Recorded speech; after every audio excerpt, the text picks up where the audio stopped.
wana sport wenzetu wenye wako hapa kwa tabaka mbalimbali, haswa wale wenye wako kwa athletics, leadership ya athletics Kenya, viongozwa na Gerald Tuwei na timu yako, wakimbiaji wote wenye wako hapa, wazee, vijana na wamama wenye wako kikao hii.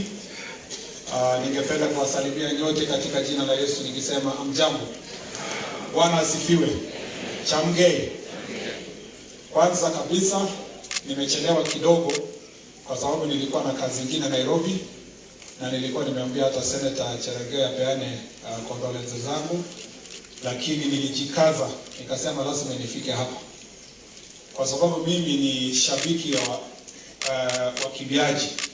Hata wengi ambao si wajuani moja kwa moja, moja wao ni Agnes Tirop, and I'm a lover of sports, of all kinds of sports including football.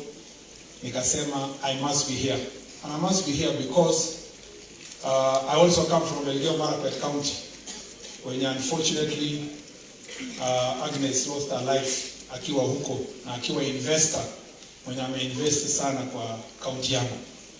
Na mimi nimekuja hapa kusema poleni sana. Mimi nilikuwa hapa last week na tulikuja hapa na Governor Sang na Honorable Sudi, tukakaa familia na wazazi wa Agnes hapa, na tukaongea na majirani, na tukaongea kwa mbali mambo hii yenye imefanyika.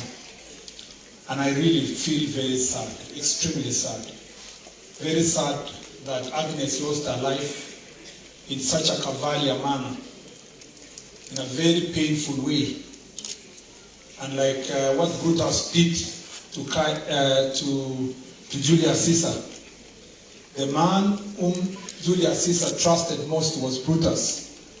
But it was that very Brutus who stabbed Julius Caesar. And the man Agnes trusted most with her life, na mama, tukasema pole zetu. Now we continue saying pole.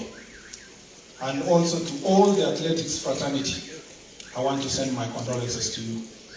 Like I said, when I came to the family hapa, kumpoteza Agnes is not just losing a person from Nandi. It's not losing a Kenyan athlete. We have lost an international citizen, a champion, mwenye who conquered the world. And so sad that just a few days after she set a record in 10 kilometers, akapoteza maisha yake. It's very sad. And tumekaa na General Tuwei kidogo, akatueleza what Athletics Kenya is trying to do, and I really want to feel for you.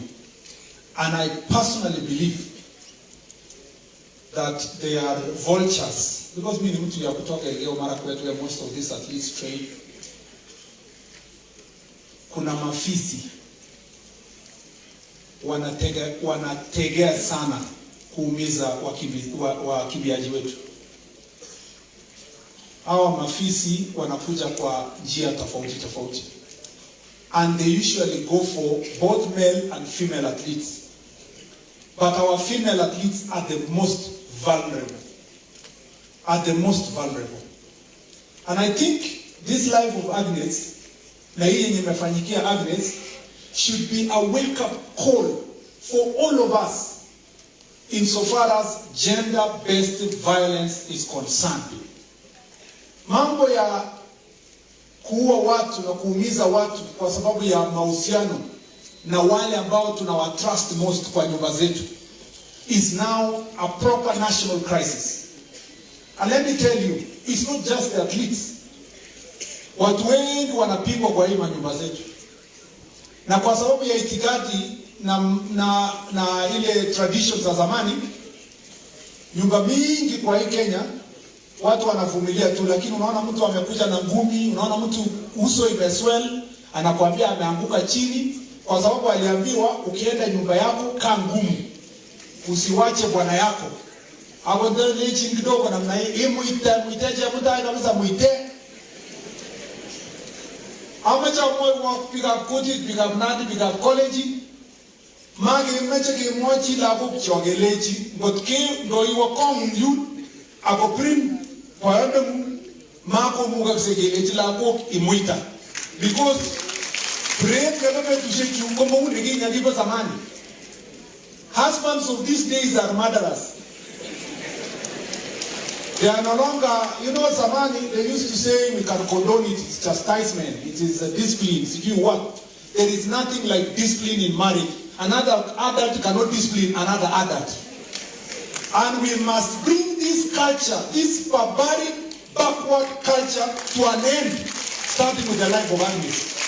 And we must confront it face to face. I know many women are suffering.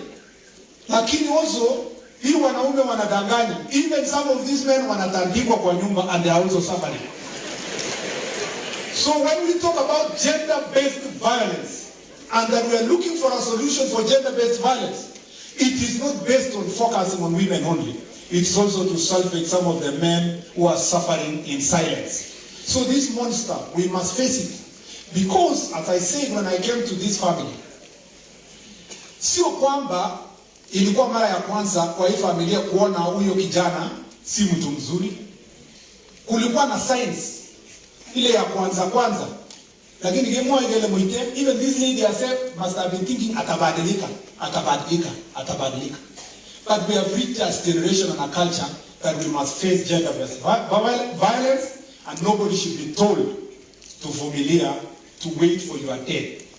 Because Agnes alivumilia, you can see where we are. And like Governor Sam said here, we are very clear, the law is very clear. A slayer cannot benefit from his actions. It's called in law the slayer principle. Whoever did what he did to Agnes cannot also go around here and say he will inherit what Agnes, sweaty Agnes. It's not possible.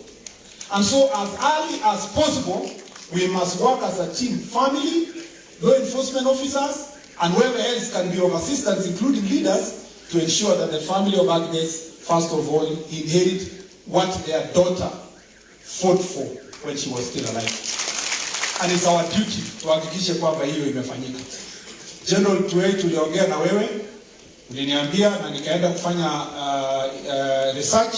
Nikaona ministry is working on a policy on how to assist our athletes, but we must move expeditiously. We must have a center for social support for our athletes. We must have a center for training. We must also have a center for rehabilitation.